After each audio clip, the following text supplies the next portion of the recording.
Hello again, everyone. Today I want to talk a little bit about bar chords, not only how to play them, but also why they work. So let's get started. Basically, we're going to be going through what I like to refer to as the 4 basic bar chord shapes. Major and minor built off of the low E string, and major and minor built off of the A string. The forms built off the low E string I refer to as the E forms. The forms built off of the A string I refer to as the A forms. Beyond the obvious reasons why, there is another reason that's actually pretty integral in terms of how bar chords actually work. So let's get started. If we look at the G bar chord here at the 3rd fret, okay, so what you're going to want to do is bar all the way across the 3rd fret with your pointer finger, snug your finger right up behind the fret wire. The closer you are to the fret wire with this chord, and really whenever you're playing, the easier it is going to be to hold the string or strings down, and you'll get the best tone. The ring finger is going to be on the A string at the 5th fret. The pinky is going to be on the D string at the 5th fret, and the middle finger is going to be on the G string at the 4th fret. And if you arch your fingers up and you have a pretty straight barring finger and you press down, it should sound like that. If it doesn't sound like that right away, don't worry. Bar chords are the first pretty significant hurdle that most guitar players deal with. Stick with it, you will get it. Couple of pointers. One, make sure, as I said, it bears repeating though, keep your fingers as far forward in the fret as you can get them. Bring the hand around. Try not to keep the hand up underneath the guitar like this or plastered against the underside of the neck. Bring the hand forward. That way you get the most reach out of your fingers as possible. And just keep at it and you will get it, I promise. Now, if we look at the bar chord itself to learn why it works. If you look at the fingers, specifically the middle finger, the ring finger, and the pinky, if you look at it, it should look kind of familiar. And the reason it should look familiar is because basically what you're looking at is an E chord.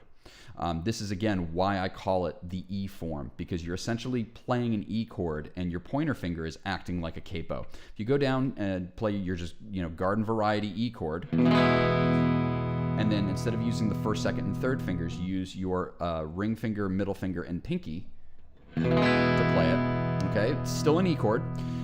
Slide that up 1 fret, put the bar down across the 1st fret. That's now an F chord. Slide it up 1 more fret. Now it's F sharp and G flat. Slide it up 1 more fret. And there you go. There's your G. G sharp, A flat, A sharp, B flat, and so on, all the way up the neck of the guitar. This is a movable chord shape. Very, very, very useful. Also, if you look at an E chord, what's the difference between an E chord and an E minor chord? You just take the 1st finger off. So if I'm here at the 3rd fret playing my G bar chord, if I take my middle finger off, now it's a G minor bar chord. And again, it's a movable bar chord shape. G sharp minor or A flat minor, A minor, and so on, up the neck of the guitar. So those are your E forms, not only called that because they're built off of the low E string, but also because they are essentially just an E chord or an E minor chord.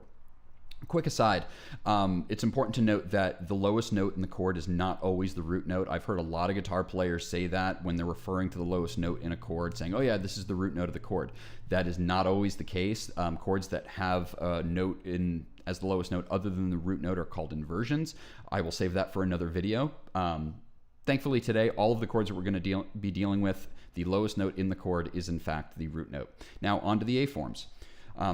Again, at the 3rd fret, we're going to play the 3rd note, the 3rd fret on the A string with the pointer finger. That is a C. And then we bar the 5th fret on the D string, G string, and B strings with the ring finger. And you want to be shooting for just the 4 inside strings. Try to mute out the low E string with the very, very tip of the pointer finger. It should be snug up right next to it, not actually fretting it. By doing that, you're actually playing an inversion, but mute that sucker out. You should be good. Also, the ring finger mutes out the 1st string. There is a perfect position where the ring finger will fret all 3 of those notes that it's supposed to be fretting, and it will, in fact, mute the 1st string. If you find that when you're barring, it's doing that, then just bring your hand back forward a little bit, back forward. Bring your hand forward a little bit until it mutes, but maintains the pressure on the second string enough to get it to ring out clearly.